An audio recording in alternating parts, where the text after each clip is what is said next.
Hello, it's Linda Morrison here from AgelessBody Formula and Ageless Business. I'm doing this interview series called The Art of Listening, and I've been um, sort of overwhelmed with interest of people coming forward, really wanting to hear about what this is all about. When I put this interview series together, I didn't actually really fully know what it was going to be about, except that I was getting a little bit sick and tired of my intellectual property over the years online. So I've been online and created, countless hundreds and 500 courses and countless education systems and videos and podcasts and etc. Really trying to help people forward in their health and well-being, which is lots of different areas, as we all know. And then watching people's high pressure in and around content creation. You know, you need to put out more content, more content. And the overwhelm of that, I think it's like shouting into an abyss. So in comes this idea literally late last year of the art of listening. And I really started to think about whom I could actually interview and what I thought about the art of listening as well, and whether my own listening skills and communication skills are up to speed.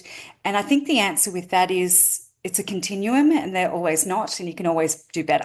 I think that's the thing. So the art of listening in a nutshell is the experience of the person speaking feeling heard.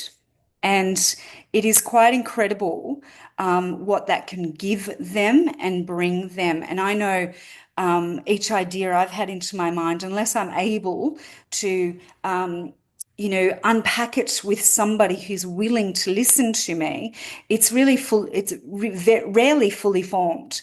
So this is what the art of listening actually is in this interview series. So it's been a delight.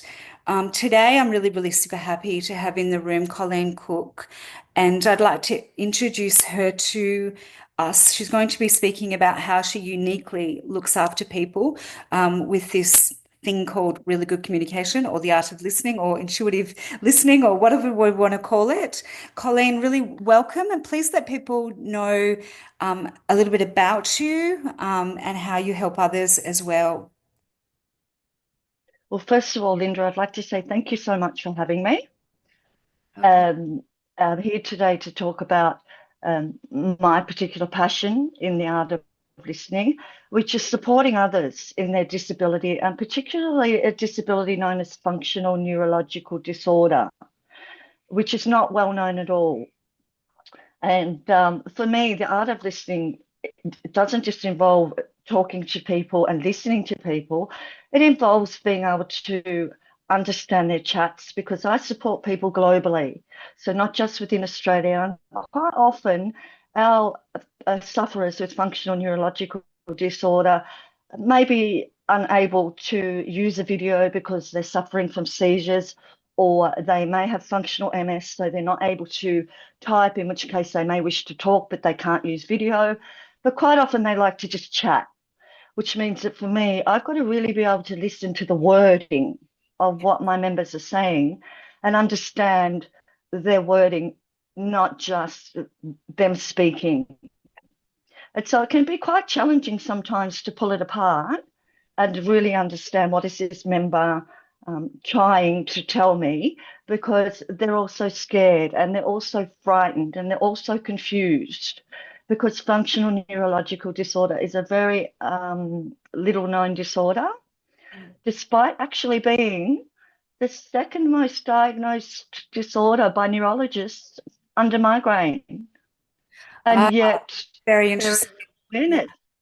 Thank you very much. And that was going to be my question to you about perhaps a bit more of a definition about that particular um, uh, disorder. And I must say, having owned a chiropractic office and worked with all sorts of people for many, many years, we actually got so many people, of course, with neck pain, back pain, uh, migraines, etc. And then lots and lots of people whom had had acquired brain injury, different brain injury or different neurological problems that had actually occurred from diagnosis of dementia and lots of different things. So where possible, it wasn't our job to diagnose. It was our job to really advance them and help make them much more comfortable and feel better and move as if they were developing much more confidence. So can you um, speak to the people about if they hadn't have heard that term before, how would you describe it? And you can take as long as you like about that. And then how do some people experience it? I know everyone's different, but if you can speak a bit into that. Functional neurological disorder is actually a neurochemical disorder, and it will affect both body and brain by sending incorrect signals to the body and brain, resulting in dysfunction in body and brain. And so an example of that may be that I go to pick up my cup of coffee, but my FND will tell me to tip the coffee over. Oh, And so I will go to pick up a cup, but instead of being able to pick up a cup, the brain dysfunction will send an incorrect signature and say signal and say, tip that cup over. That's a very simple explanation of it. yeah, Functional neurological disorder is never one symptom. And that's where it can get very, very complicated for both the sufferer and the medicos in being able to diagnose the disorder. yeah, However, there are tests today that can diagnose that disorder. Unfortunately, it's a type of disorder which is incurable, not terminal, but incurable, and is a quandary to the neuroscientists and the researchers because they can't find out what trips that disorder and how they can really go about resolving the disorder for the right, sufferer. yeah, So the sufferer literally, the FND literally could mimic any medical problem that you could possibly think of. But to give you a common symptoms would be definitely things like migraines, complex regional pain syndrome, yeah, myoclonic jerks, tremors, functional weakness, which is usually through the whole body, yeah. drop attacks, which affect people in their knees and they have no warning. And drop attacks are very dangerous. I've had drop attacks, Linda, where I have sustained a TBI myself. And I've had drop attacks where I've taken out all of my face and all of my teeth, Goodness. pre-diagnosis. We have members, in fact, the founder of our group, Kes Malik, has had attacks where she's been thrown out of bed and broken bones. Oh, goodness. Right. So Yeah. um, it really, really is quite horrific Yeah. in terms of what it does to the sufferer. Yeah. And then I imagine once you feel as if there is lack of control, you lose confidence. It starts to put you on a different spiral, not just the physical um, symptom. We call it waves because symptoms come in waves. Yeah. So it's the usual thing will be that a wave of a symptom will come and Yeah. then other symptoms will jump onto that wave. Yes. You'll ride that wave. So what goes up will come down. But a lot of the members struggle with that particular wave and being able to ride that wave Got it. through. And so it really is about us as the volunteer admin support workers behind the scenes, Yes. educating them, Yeah. supporting them, comforting them, listening to them, Yes. and meeting them where they are. Because Yeah. no FNDer is going to come to us and tell us the exact same thing. Right. So Yeah. there's no point us, Yeah. for example, launching into the education of FND when really that member just wants to talk Got or it. is so Yeah. lost. Yes. Yeah. Yeah. Yeah. And then they get an opportunity to formulate their thoughts and feelings around what's actually occurred, perhaps in stages, and that always, well, in my belief, in any transformation where I've actually helped people with health, is that if it's to their pace, it's a lot more engaged because obviously they feel empowered about the process. You're listening in. Then they do get different bonuses at different times that they are able to get some advancement or some understanding or some confidence hits, and that's all due to that fabulous trained listening ear. But also, can I ask this? And I know with many disorders, diseases, those sorts of things, women are very, very much affected. Is there a stat on this so far with this disorder? Yes, yes, definitely. Yes, yes. According to my professors, Yeah. so I've actually been very, very blessed. And my professors have educated me along the way. And I've actually been invited to speak at Melbourne University this year on FMD. And Wonderful. the answer to I your question, think my daughter is a student again there this year. So oh, lovely. Um, I wish her every success with her studies.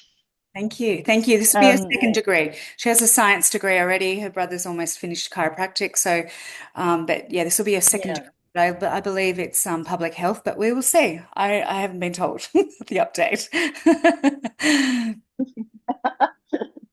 Could you please ask me that question again, Linda? Yeah, You were absolutely wanting, no oh, problem. the stats. Yes, Okay, just yes, it because does I know affect. rheumatoid arthritis is very high, MS is very high, women, certain dementias, women, like just in terms of the stats of male and female, I don't know. I really am asking for myself. I do not know with this one, but also Yeah. these are it's a developing, we're gathering information all of the time, so I understand. Yeah, if it's not totally accurate this week. Yes, the answer is yes. It does affect more men, I beg your pardon, more women than men. And currently, research is being looked into the correlation between FND and those that are on the spectrum. Right. So the neuroscientists out here in Australia are starting to find correlations between FND and certain other things. I can tell you that one of the things that will cause functional neurological disorder is trauma, and that for some, they are trauma symptoms. But it is never part of the art of listening is to never assume that the person I am supporting has trauma Yeah. because maybe they don't. There have been situations where, and that's commonplace too, Linda, where people will go to bed and wake up the next day and they're paralyzed. Right. Interesting. Yeah. And also, I must say, with working with lots of people with PTSD over the years, is that one person's trauma is another person seems to sail through and they have different outcomes or circumstances. So there's no judgment in anyone's trauma, is there? It's sort of like what someone experiences is completely different to another. And in my mind's eye, developing FND could be in itself a terrible shock and trauma, like in itself. You wake up one day, Absolutely. yeah. So there's a whole nother thing that to deal Mm. with, as if life's not challenging enough, you know. Mm. So I think I think what the real concern is now is that it's developing in the young children. Um, and so we're starting to see even babies goodness, that, and the first diagnosis will be a movement disorder.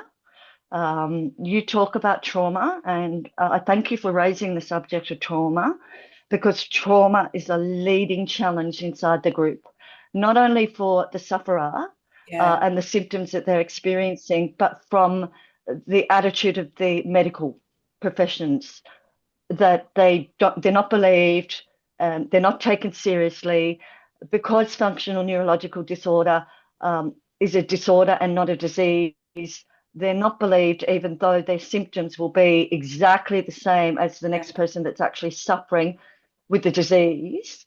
Yeah. However, again, when I get a member that's terrified that they have, say, for example, MS, Yeah. I explain the difference to them and simplify it by explaining that you and I both know, Linda, that with MS, we're going to see something. And the hallmark of functional neurological disorder is you will never see anything. So every test done will come up as medically unexplained symptoms, and Right. there will be no evidence in the body of Yeah. that symptom. Yeah. Got it. Yeah.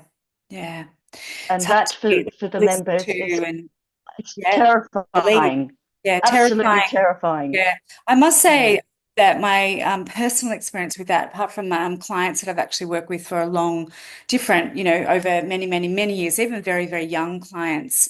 Um, my mother, with her rheumatoid arthritis, because she looked extremely well, no one believed that she couldn't walk and that her hip literally was just bone on bone. And she was also relatively young. So in those days, so we're going back 40 years ago before she had her first of four hip replacements. Um, so until they opened her up, they actually thought she was mental because she looked well. Yeah. She looked well. So I think Mm. that this art of listening is desperately taking massive legs, both for in the medical realm and people and their well-being. Because at the end of the day, we need to. My feeling is that we're here to enjoy our lives. So basically, whenever I help people to get from A to B, wherever they might want to go, it's so that they get a better enjoyment of their lives. And so you're Mm. doing some amazing work with this. Colleen, can you tell me any last real thoughts? Because I know that we can probably go on for ages, but I've wanted to make these interviews quite concise so people get a real taste. And if they want to hear and know more, the links will be in the show notes below for them to be able to contact with you and your Mm. organization as well. Yeah. So is there any Yeah. Uh, any yeah, things that we haven't I said? think what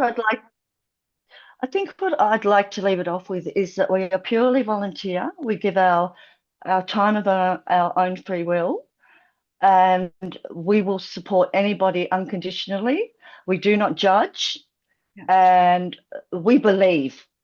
We believe our FNDs, regardless of what it may appear to Yes. look like, and we work with that and we listen to that.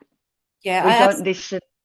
I absolutely love that. We need more of this as well because there's always someone around, and I'm not saying anything about any medicos or anything who's on the grab. But you've got to at the end of the day make your own fabulous, as best you possibly can, choices about your own well-being and your own health. And there's great people like Colleen there to be able to, and hopefully myself in different things that I do, and many others.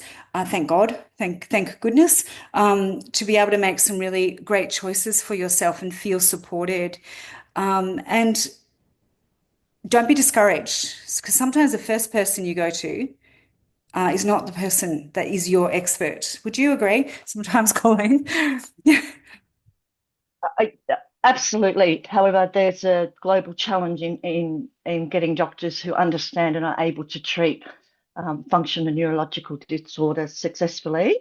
Yeah, And therein lays the heart of the challenge for the FNDR. yeah, And yeah. Got it. the Yeah. group and and the groups, we actually run multiple groups. So we Hmm. have groups for professional awareness, carers, the family. We look after everybody. If we have an FND there, come on in, mum and dad. We're here to help you as well. Beautifully said. Um, Beautifully said. Yeah. Yeah, we are yeah, all about who cares for those who yeah who are your people? We do. Yeah, Yeah, awesome. Yeah, who are yeah, your people, and let's help to educate them as well. we do. The Yeah. question that's I love hearing that because the question that you might not be able to come up with, someone else who cares for you can, at that time. And that's Mm, just a great way, mm. an efficient way of literally listening in to the whole tribe to help care for that person. Colleen, thank you so much. We're going to have a couple of links below so people can actually connect with yourself and or the organization. I know you've got a fabulous Facebook group or so you make sure that I've got those correct and then people can get in touch with you there. Colleen, thanks so much for being with us today, and it's been a pleasure to meet you personally. Absolute pleasure. Thank you. Absolute pleasure. And I'd really like to just clarify that I'm actually interviewing with you on behalf of Kes Malik, founder of the Functional Neurological Disorder Group on Facebook with over 15,000 members in the main group.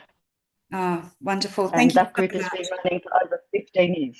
15 years. Wow, that's Over 15 years, yes. Yes. amazing. Doing So, some amazing work. I'd like to yeah, talk to some of those beautiful people in that group. So one day, oh, look, get a chance. you have actually been invited to do exactly that Oh. by Kes. So whenever you feel that you would like to, and I'm very happy to get you a gentleman you can interview with. Perfect. And he Perfect. happens to be senior admin from That's England. So he's lots of fun, and I think you would enjoy interviewing him, Linda. Thanks I'll so let you go. much, Colleen. Thank you so much. What a It's been such a pleasure. pleasure. Bye, everybody. Bye Thank you. bye then. Take care.